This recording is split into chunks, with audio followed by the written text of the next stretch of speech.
Hello everybody. Today I'm here to talk about the newest update to MIRRORVERSE coming very soon. We just got the information for everything, including some teasers for some new characters. Now, not only do I know who these Guardians are, but I also know their traits and what role they will have. So if you want to know any of that, I'm going to go over it here. But first, I just want to take a closer look at the pictures that they showed, as well as this picture of their hands, which might give you a little bit more of a hint before finally revealing who it's going to be. So I'd like for you to just guess who you think each one is going to be. We see someone with a sword and someone with some nice fingernail polish, I guess, and fancy, what is it called? Bracelet, I guess. And the first one here is pretty obvious, I think. It is, of course, Peter Pan.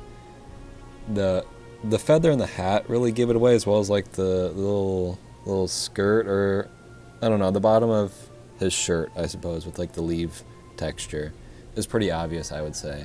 So that's pretty cool. We already have Captain Hook, so it'll be cool to see him in the game as well. And he looks like he has a sword. He is a melee character, so of course having that sword probably gave that away, but just in case you were curious, he is going to be a melee character. And then his traits. He is medium, leader, blade wielder, gravity defying, goofball, and stealthy. So I don't think any of those are necessarily surprising per se. I mean, the gravity defying one proves that he will kind of be flying around the stage.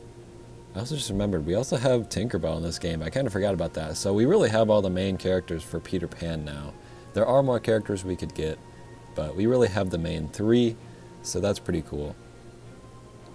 And I don't know, I'm curious to see what he'll look like. He pretty much, from the silhouette, looks like how he normally would, although the shirt that you can see in like the arm picture is a little surprising.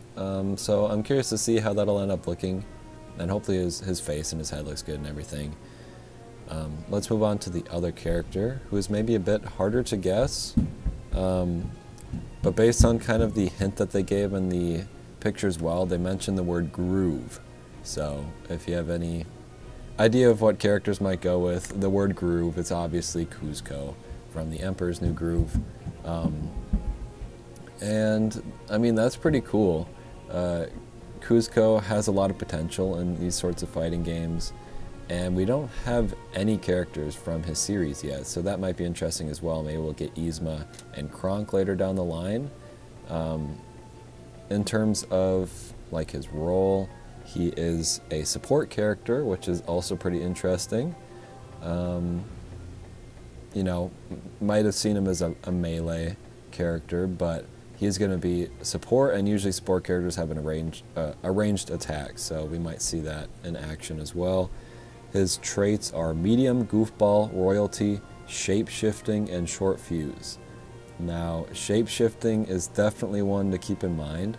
We know in the movie that he can turn into his llama form, so them having that as a part of his character here might prove that he might do that, even if it's just for like his special skill or something.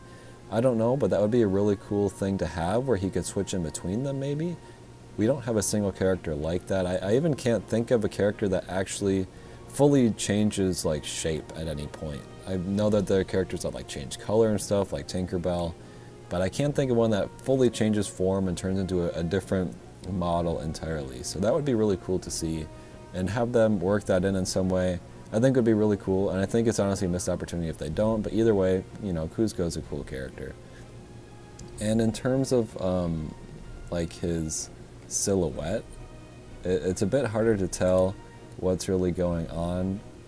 I'm just gonna look at it 1 second. My computer is so slow. But I know that he has like his hands up in the air, like he's got a very groovy look going on. But you can also see like the bracelets, especially on the hand that we already mentioned. He's got some very nice fingernail polish, as we saw earlier. He looks like he has some sort of hat. It almost looks like Goofy's hat or something. I'm really curious what that's going to end up being. The rest of him, like he maybe has like sneakers on. He's got some sort of like cape, or I think he has that in the movie already. But But yeah, maybe they go for like more of a hip-hop look for him or something. Like he almost looks like he has like a beanie and sneakers on. So that might be an interesting way to go for it. I don't know. It's certainly curious. And it's really, really hard to tell exactly what he's going to look like. But I think it's going to be somewhat surprising when we finally see it. But yeah, those are the new characters coming. I think they're both really interesting. Peter Pan is really just filling out that series since, like I said, we already have Tinkerbell and Captain Hook. And then getting a brand new series with Kuzco will be pretty cool too. So, let's go over the two new things. First up is the Master difficulty. So the Guardians may be powerful, but the Fractured are ready to test the limits of their power, taking a new level of challenge in the Event Quest Master difficulty. Not only are all enemies much more robust, but all encounter buffs are disabled. Gather your Guardians to take this test of skill and stand against these powerful adversaries. And it looks like they will be in the campaign starting January 17th, so that should be interesting. The other new event is the Blood Moon Showdown, which is where players can only bring in one Guardian to face enemies that only use heavy and special attacks. However, don't let your guard down. Your opponent's attacks are much more deadly than usual, making well-timed dodges key to completing each battle. These are quick, intense fights that reward skillful playing. Test your might, survive the Blood Moon, and reap the rewards. The first Blood Moon Showdown event begins on January 22nd. So that's certainly interesting. Like, you get a super powerful enemy to fight against. As long as you're able to dodge their heavy attacks, you should be fine. But yeah, having a different way to play the game is always going to make it much more exciting, since most of the levels kind of end up blending together. And I think maybe trying to mix these into normal campaigns might be interesting. I know they've done a couple of these different new types of event quests, and while they're cool on their own, I think that the normal event quests get a bit stale sometimes. So maybe trying to bring these ideas into the regular events might be interesting too. I'm not sure. But there's other stuff in the patch notes, including a Dangerous Dungeon update and some changes to a few Guardians. So if you're curious on that, you can always check out the patch notes that they have released. The best way to do so is just the Discord, I would recommend.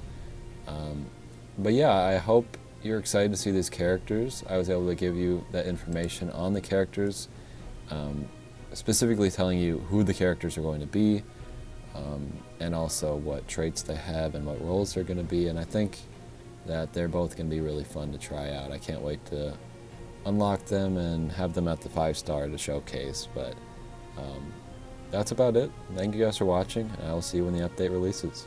Goodbye.